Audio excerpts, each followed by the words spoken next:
আজকে আমরা এক অসহায় মেয়ের গল্প তুলে ধরব, যার নাম হচ্ছে খাদিজা।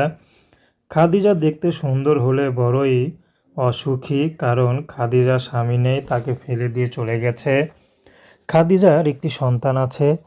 তো খাদিজার এই সন্তানকে ছোট বাচ্চা, তার সন্তান বর্তমানে অসুস্থ, তার চিকিৎসা যে করাবে সেটা পারছে না। খাদিজার মা আছে, মা ছাড়া পৃথিবীতে আর কেউ নেই। তো খাদিজা এখন ইউটিউবে এসেছে, যদি এই মুহূর্তে কোনো বিবাহিত পুরুষও খাদিজাকে বিয়ে শাদী করতে রাজি হয়। খাদিজা বিয়ে শাদী করতে রাজি আছে। খাদিজার ব্যক্তিগত কোনো পছন্দ নেই। খাদিজাকে যে আপন করে নিতে পারবে, খাদিজা তার ঘরেই যাবে। খাদিজার আগের স্বামী দোকান ছিল, ব্যবসা ছিল ভালোই, রডের ব্যবসা ছিল, ভালোই ছিল সংসার, কিন্তু তার স্বামী পরকীয়া করে হয়তো চলে গেছে। খাদিজাকে পরে ডিভোর্স লেটার পাঠিয়ে দিয়েছে। খাদিজা অসহায় মেয়ে, কী করবে?